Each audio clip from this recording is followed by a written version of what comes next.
Vivre seul, c'est comme rester seul dans une tempête sans abri. Tout le monde court se mettre à l'abri, cherche des refuges empruntés, des distractions pour apaiser la peur. Mais toi, tu décides de rester au milieu du vent, te mouillant jusqu'aux os, sans autre abri que ton propre esprit. Et là, dans le froid le plus cru, sans voix extérieures pour te dire qui tu es ou ce que tu dois faire, commence le véritable entraînement. Parce que la solitude n'est pas absence, c'est révélation.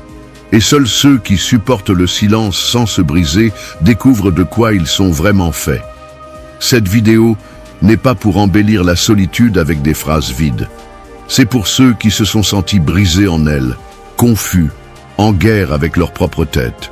C'est pour montrer que cette même solitude, si tu arrêtes de lui résister et commences à l'habiter, peut être ta plus grande transformation. Parce que vivre seul ne signifie pas être vide. Cela signifie arrêter de dépendre pour commencer à construire de l'intérieur. Et oui, ça va faire mal. Parce que le silence ne caresse pas, il confronte. Il te jette à la figure chaque partie de toi que tu as évité de regarder. Tes peurs, tes impulsions, tes dépendances émotionnelles, tes mensonges. Mais si tu soutiens le regard, si tu ne te caches pas, c'est là que commence le changement. Personne ne devient fort entouré d'applaudissements. La force naît quand il n'y a personne pour te relever et que tu te relèves quand même. La solitude est le champ de bataille où tu entraînes ton esprit, domptes tes émotions et façonnes ton caractère. Ce n'est pas une étape pour survivre, c'est un rituel pour renaître. Et si tu sais la parcourir avec intention, quand tu reviendras au monde, tu ne seras pas le même. Tu seras quelqu'un qui n'a plus besoin de s'intégrer, quelqu'un qui a appris à se soutenir seul. Parce que tu as compris quelque chose que la plupart ignorent, que vivre seul n'est pas perdre de la compagnie, c'est gagner en présence. Quand tout se tait, apparaît qui tu es vraiment. Le silence ressemble beaucoup à entrer dans une grotte en pleine obscurité. De l'extérieur, elle semble vide, inoffensive, mais une fois que tu entres, tout change. Tu ne vois rien, tu n'entends rien, jusqu'à ce que tu commences à t'écouter. Là-bas, où il n'y a pas de bruit pour te distraire ni de voix pour te calmer, tout ce que tu as réprimé commence à prendre forme. C'est là que résident les pensées que tu as enterrées, les peurs que tu as maquillées, les vérités que tu as niées. Le silence n'est pas l'absence de bruit, c'est la présence totale de soi-même. Et quand tu vis seul, cette grotte devient ta maison. Beaucoup craignent le silence parce qu'ils ne savent pas ce qu'ils trouveront en eux. C'est pourquoi ils le remplissent de musique constante, de réseaux sociaux, de conversations vides, de tout ce qui peut couvrir l'écho intérieur. Mais tôt ou tard, si tu décides de grandir, tu devras éteindre le monde pour pouvoir t'écouter. Parce que la croissance réelle ne vient pas des stimuli externes, mais du courage de faire face à ce que tu as toujours évité. En solitude, il n'y a personne pour soutenir tes murs. Et quand les murs tombent, apparaît ce que tu es vraiment. Le silence n'est pas ton ennemi. C'est le maître le plus cru et le plus honnête que tu auras. Il ne va pas t'applaudir. Il ne va pas te dire que tout va bien. Il va te montrer les fois où tu as prétendu être bien, les décisions que tu as prises par peur, les fois où tu as cherché de la compagnie juste pour ne pas ressentir le vide. Et cette douleur est nécessaire. Parce que ça fait mal de regarder ce que tu n'as pas guéri, mais c'est 1000 fois pire de continuer à fuir cela. Habiter le silence, c'est choisir de voir clairement. Et la clarté, bien qu'inconfortable, libère. À ce stade, où tu vis seul et le monde semble se taire, il y a une opportunité unique. Chaque matin en silence est un rendez-vous avec toi-même. Chaque nuit sans bruit est une fente pour découvrir quelles pensées apparaissent quand tu ne les contrôles pas. Ne sois pas effrayé si ce que tu entends n'est pas joli. Personne ne commence avec un esprit en paix, mais seul celui qui reste, qui écoute avec humilité, peut commencer à s'organiser de l'intérieur. La plupart des gens ne s'écoutent que lorsqu'ils crient. Celui qui apprend à s'écouter calmement prend l'avantage. La philosophie stoïcienne a toujours parlé du pouvoir de l'introspection. Marc Aurèle, dans ses méditations, n'écrivait pas pour les autres. Il écrivait pour organiser son esprit au milieu du chaos. Épictète enseignait que tu ne peux pas contrôler le monde, mais tu peux contrôler tes jugements, tes pensées, ton dialogue interne. Et cet entraînement commence dans le silence. Pas quand tu es entouré de gens, pas quand tu as un soutien constant, mais quand le seul son est ta respiration et tes pensées qui se heurtent les unes aux autres. La plupart survivent au silence comme s'il était une menace, mais celui qui l'habite avec intention le transforme en force. Tu n'as pas à avoir toutes les réponses, mais tu dois avoir le courage de te poser les bonnes questions. Pourquoi fuis-tu d'être avec toi? Qu'essaies-tu d'éviter? Que se passe-t-il quand toutes les voix s'éteignent et qu'il ne reste que la tienne? Ne fuis pas le silence, utilise-le. Parce que c'est là que l'esprit fort s'entraîne. C'est là que tu découvres qui commande en toi, tes peurs ou ta conscience. Tu n'es pas dans une grotte pour te cacher. Tu es là pour t'écouter. Et quand tu le fais, tu n'as plus besoin de tant de bruit pour te sentir vivant. 2. Crée de l'ordre avant que le chaos ne décide pour toi.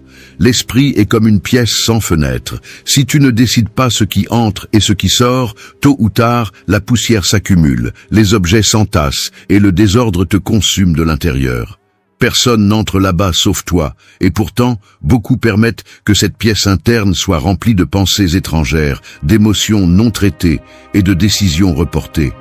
Quand tu vis seul, le désordre ne se cache pas. Il n'y a pas d'excuses, pas de coupable, pas de distraction qui maquille la confusion. Là, tu te confrontes face à face avec la façon dont tu organises ou négliges ton propre monde intérieur.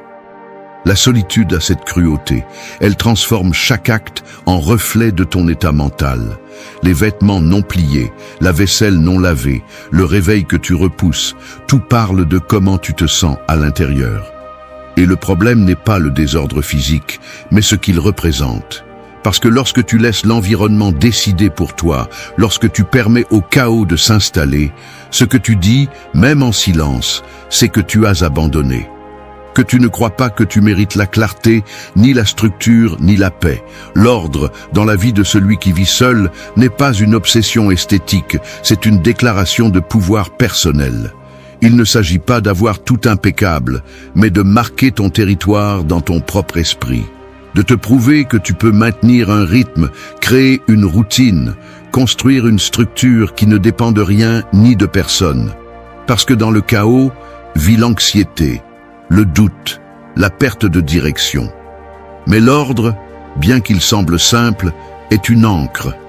Et lorsque le monde extérieur est agité, cette ancre te sauve de naufrager dans tes propres pensées. La philosophie stoïcienne insiste sur l'importance de ce que tu peux contrôler. Et en solitude, ce contrôle commence par ce que tu fais de ton temps, de ton corps, de tes habitudes. Tu ne peux pas contrôler la tristesse, mais tu peux faire ton lit. Tu ne peux pas contrôler l'incertitude, mais tu peux sortir marcher à la même heure chaque jour. Tu ne peux pas contrôler le passé, mais tu peux écrire ce que tu ressens et transformer le chaos émotionnel en mots. C'est le genre d'ordre qui non seulement organise l'environnement, mais organise ton caractère. Créer de l'ordre ne signifie pas vivre rigide. Cela signifie avoir le courage de prendre des décisions conscientes avant que la négligence ne te façonne sans que tu t'en rendes compte. Et ce n'est pas facile, parce que lorsque personne ne te voit, il est tentant de lâcher la corde, tout remettre à plus tard, manger n'importe quoi, dormir sans horaire, penser que ce n'est pas grave si tu laisses la journée s'écouler sans direction. Mais ça l'est. Parce que chaque fois que tu choisis le désordre, tu renforces l'idée que ta vie ne mérite pas de structure.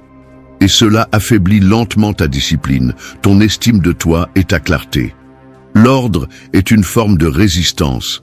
C'est la façon dont tu dis au chaos, « Ici, c'est moi qui commande. N'attends pas d'avoir de la motivation pour ranger. Fais-le quand tu n'en as pas envie, parce que c'est là que se construit le caractère. » Dans l'acte simple de nettoyer ton espace, de planifier ta journée, de respecter une routine, tu dis quelque chose de plus profond. Tu dis que ta vie vaut assez pour la soutenir avec intention. Et ce message, répété jour après jour, commence à transformer ta perception de toi-même. Vivre seul ne doit pas être synonyme de désordre émotionnel ou physique. Au contraire, C'est le moment idéal pour redéfinir ta structure interne. N'attends pas que le chaos te force à réagir. Anticipe. Décide comment tu veux habiter ton jour, ta maison, ton esprit. Parce que si tu ne le fais pas, le chaos le fera pour toi. Et ce que le chaos décide te mène rarement là où tu veux aller. 3. Ta voix intérieure peut te relever ou te détruire. Ton esprit est comme une pièce avec des haut-parleurs internes qui ne s'éteignent jamais. Tu peux sortir du bruit extérieur, tu peux éteindre le téléphone, fermer les fenêtres, mais tu ne peux pas fuir cette voix qui vit en toi et qui te parle sans cesse. Cette voix te suit partout, te parle pendant que tu te douches, pendant que tu marches, pendant que tu essaies de dormir. Et le plus dangereux, c'est que tu ne la remets pas toujours en question. Souvent, tu l'écoutes simplement, tu la crois, tu lui obéis. Cette voix peut devenir ton meilleur allié ou ton pire bourreau. Tout dépend de ce que tu lui as appris à dire. Vivre seul te force à affronter cette voix sans filtre. Quand il n'y a pas de stimuli externe pour couvrir tes pensées, tout est amplifié. Les jugements, les doutes, les comparaisons, les souvenirs. Ce que tu pouvais ignorer entre les conversations, le bruit et la compagnie, devient maintenant le protagoniste. Et si cette voix intérieure est entraînée à te couler, à te répéter tes échecs, à t'humilier avec tes erreurs, tu vas sentir que tu vis avec un ennemi que tu ne peux pas expulser.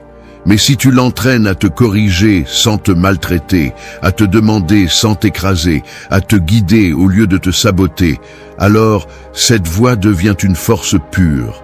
La plupart des gens vivent sans se rendre compte que cette voix n'est pas la vérité.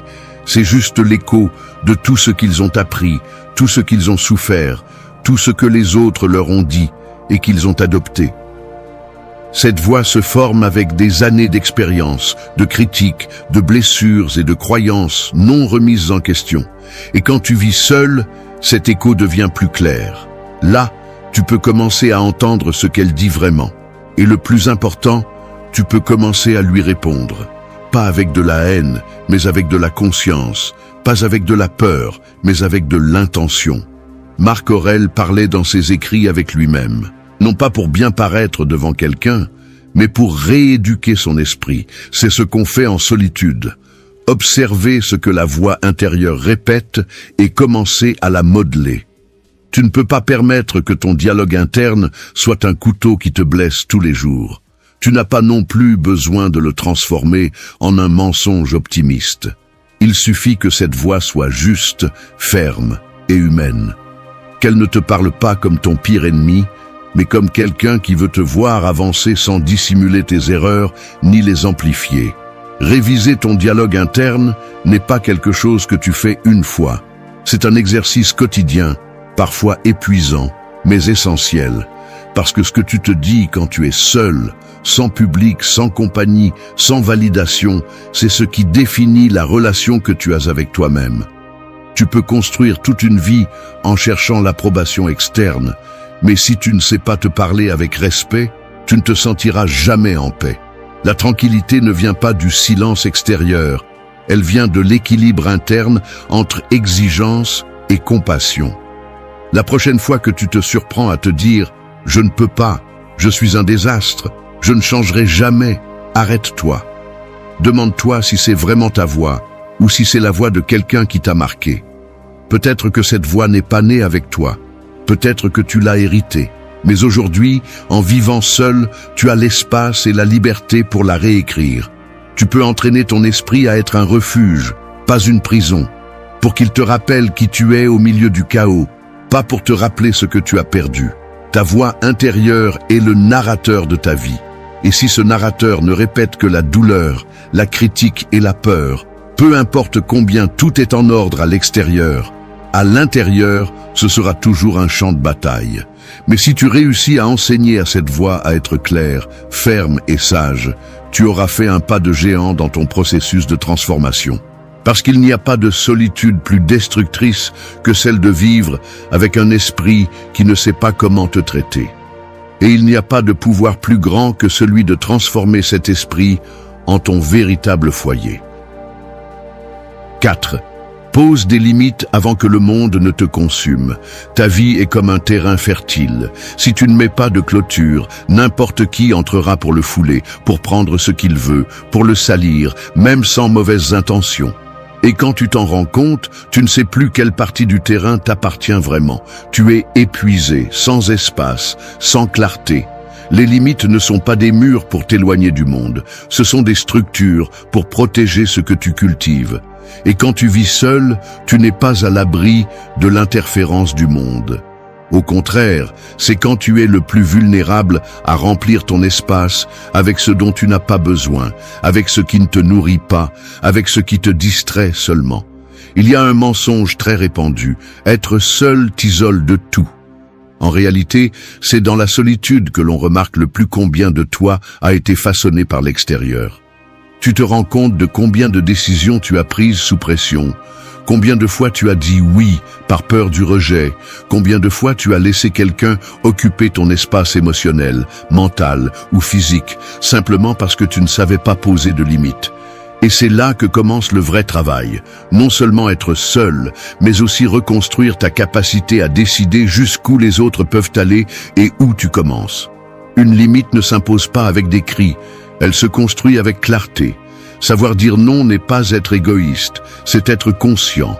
Dire « cela n'entre pas dans ma vie » n'est pas se fermer au monde, c'est ouvrir la porte seulement à ce qui ajoute. Les stoïciens parlaient de la tempérance, non pas comme une restriction absurde, mais comme l'art de choisir ce qui est juste. Se fixer des limites à soi-même est la première étape. Savoir jusqu'où tu vas céder, combien d'énergie tu vas donner, quelles conversations tu ne vas plus tolérer, quelles habitudes tu ne vas plus répéter même si cela te coûte.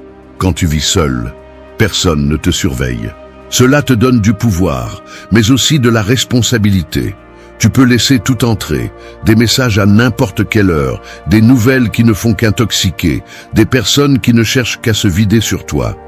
Ou tu peux élever un mur interne qui n'isole pas, mais qui protège.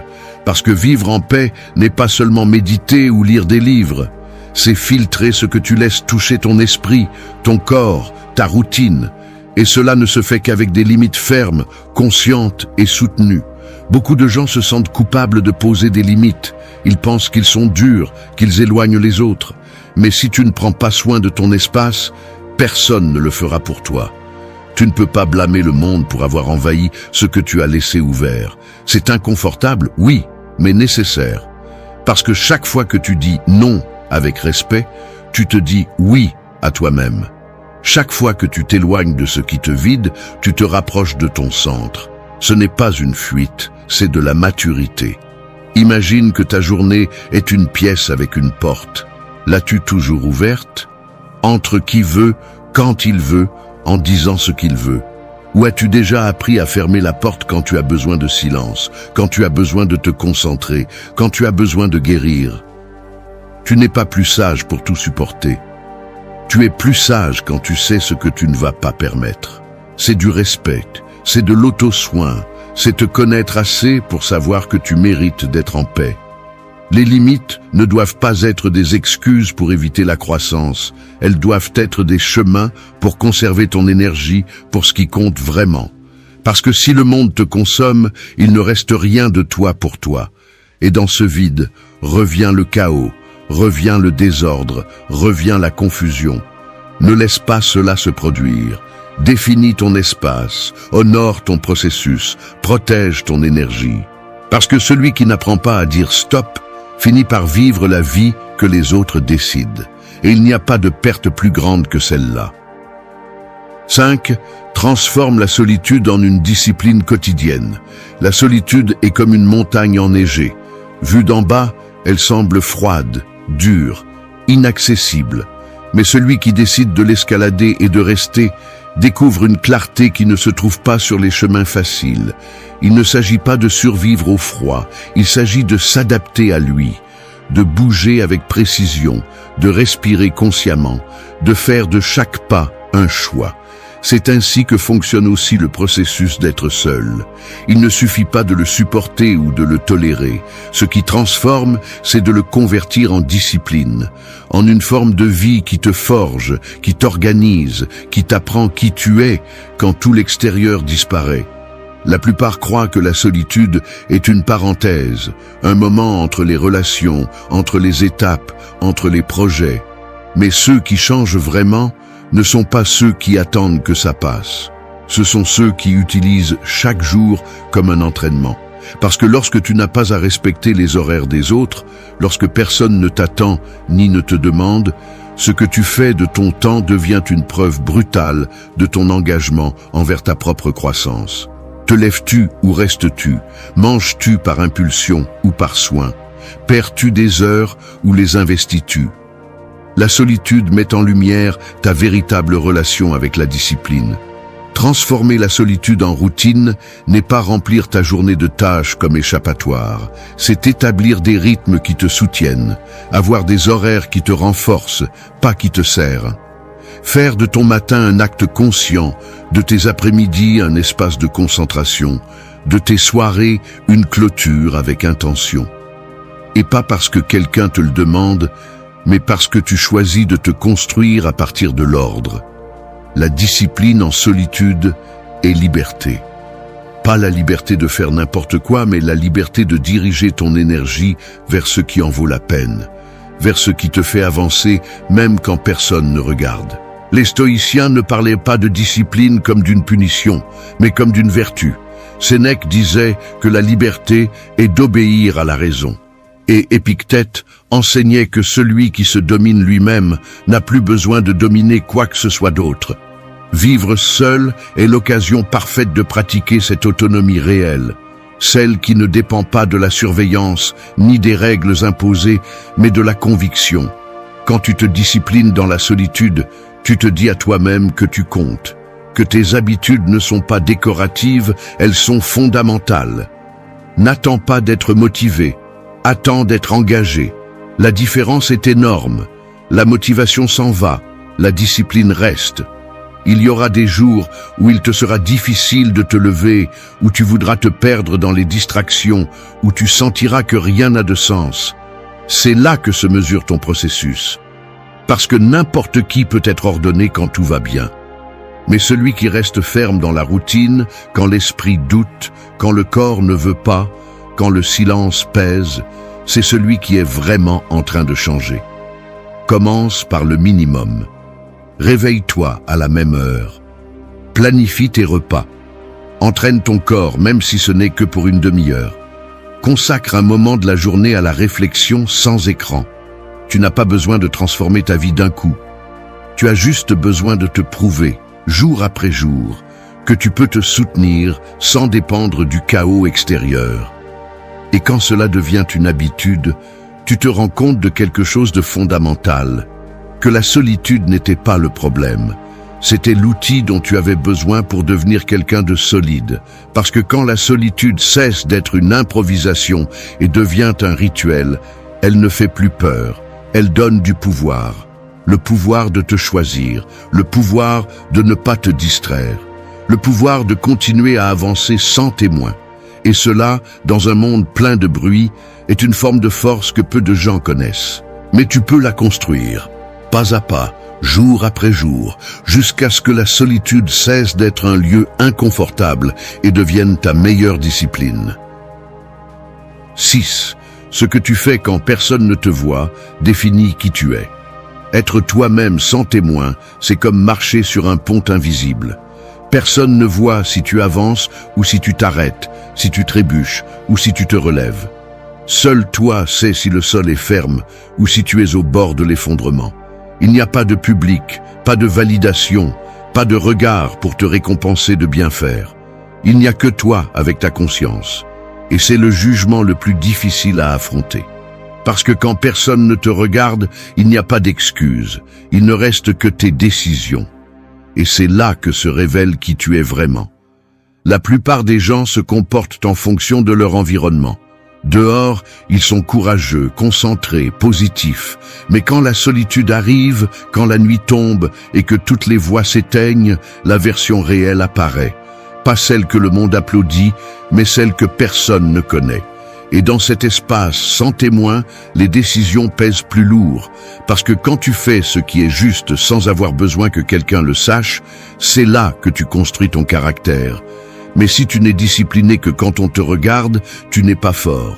Tu joues la comédie. Être seul n'est pas le problème. Le problème est ce que tu fais de ce silence. Tu peux l'utiliser pour grandir ou pour te détruire. Tu peux le transformer en excuse ou en entraînement. Personne ne voit si tu repousses ton jour ou si tu l'affrontes. Personne ne t'applaudit si tu tiens ta parole. Personne ne te pointe du doigt si tu mens ou si tu abandonnes. Mais tu le sais. Et cette connaissance pèse. Elle pèse quand tu prétends que ça n'a pas d'importance. Elle pèse quand tu répètes que demain sera différent. Mais aujourd'hui, tu retombes dans la même chose. Parce que ce que tu fais sans témoin s'accumule. Cela s'inscrit dans ton esprit. Et un jour, cela devient ton identité. Les stoïciens insistaient sur l'intégrité interne. Marc Aurèle écrivait pour se rappeler à lui-même quel type d'homme il devait être. Non pas pour qu'on l'admire, mais pour ne pas se perdre dans les flatteries ou le chaos.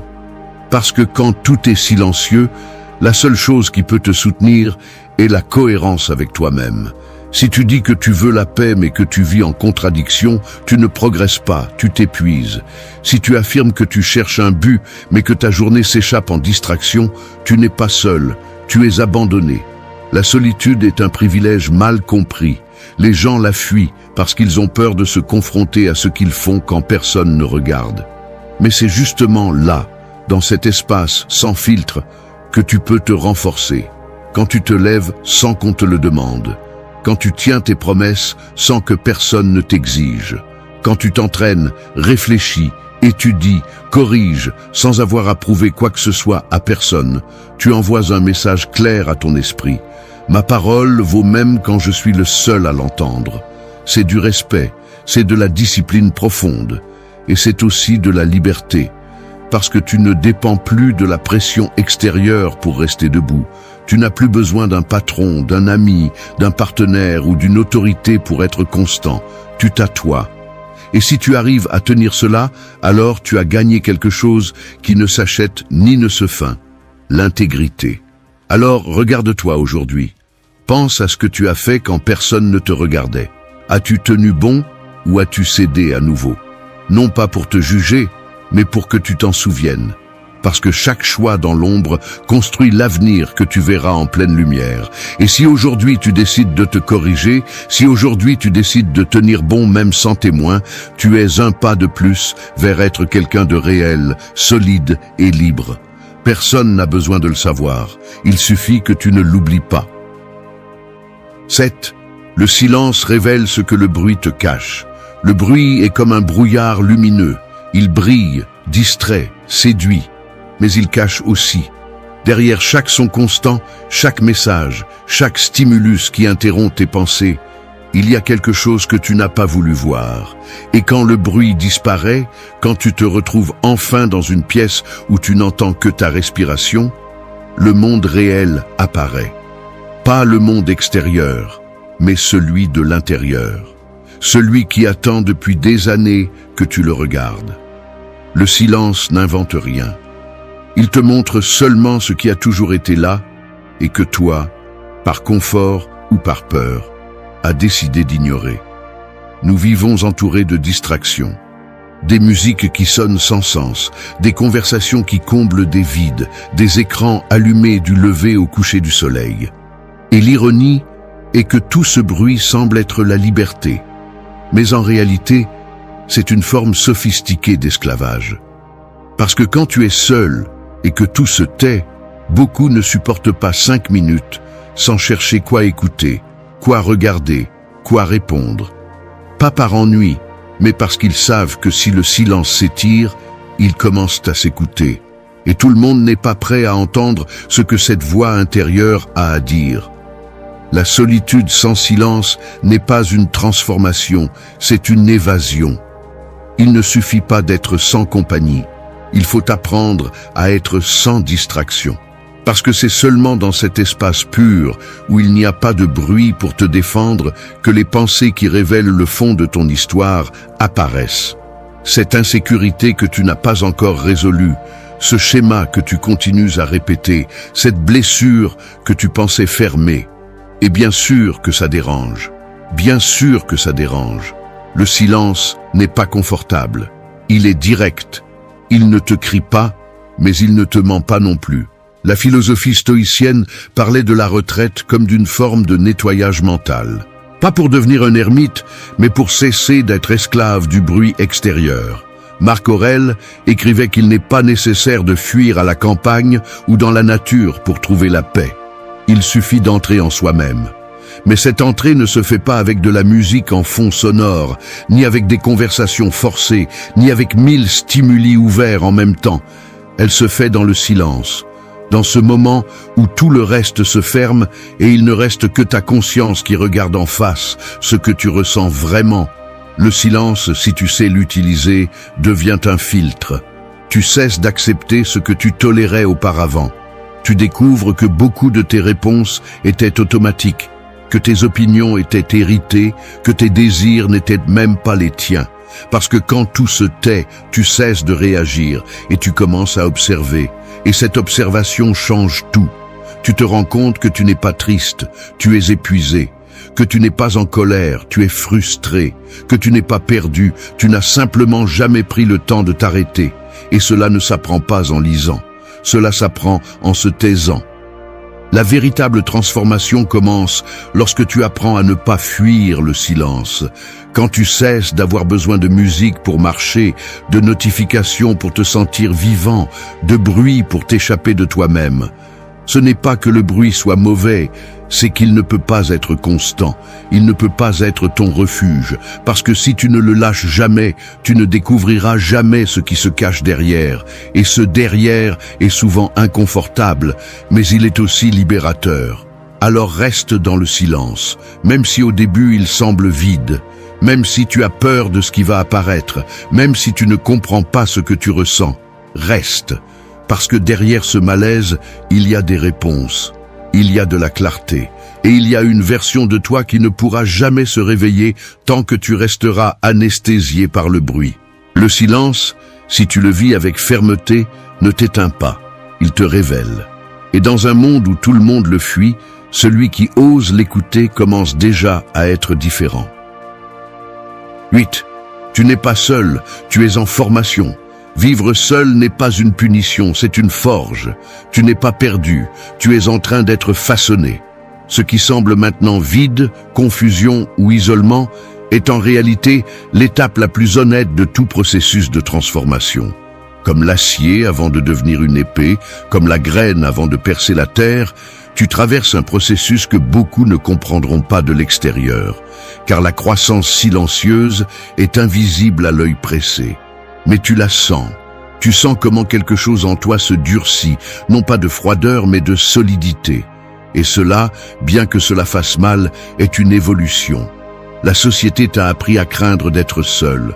Elle t'a vendu l'idée que tu as besoin d'une compagnie constante pour te sentir complet, que la valeur se mesure en connexion et le bonheur en validation. Mais personne ne t'a appris à te regarder en solitude et à reconnaître le pouvoir qui y réside. Car celui qui apprend à se soutenir sans mains extérieures, celui qui cesse de demander l'approbation et commence à marcher de ses propres pas, celui-là ne revient pas de la même manière. Il ne revient pas vide, il revient éveillé. Tu n'es pas seul, tu es en train de nettoyer. Tu filtres ton environnement, tes relations, tes habitudes, tes pensées. Tu détoxifies ton esprit de tout ce qui l'affaiblissait. Tu reconfigures ta capacité à choisir à partir de la clarté, non de la peur.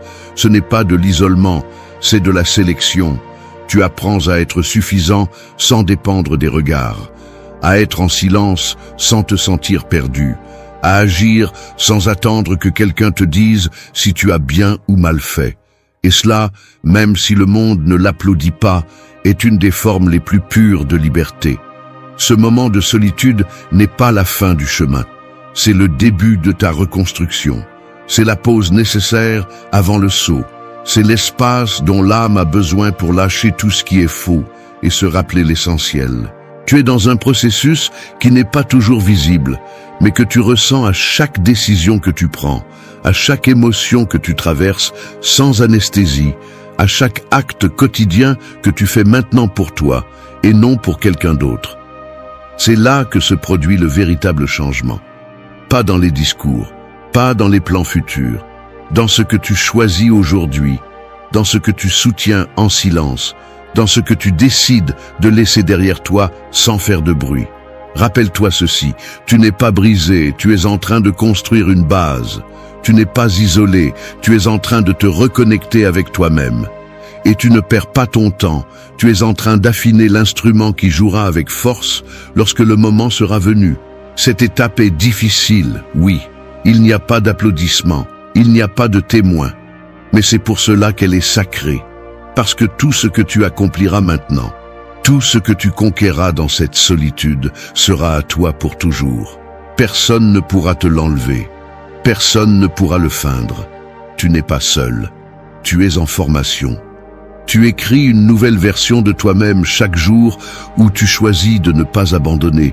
Chaque silence que tu habites sans fuir, chaque limite que tu imposes, chaque pensée que tu transformes. Tu apprends à être avec toi sans bruit, sans mensonge, sans masque. Et lorsque tu auras terminé ce processus, tu n'auras pas besoin de t'expliquer. Ta présence parlera pour toi.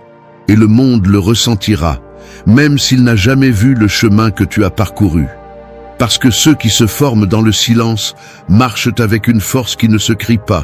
Elle se respire, elle se remarque, elle s'impose, sans effort, sans mots, juste en existant.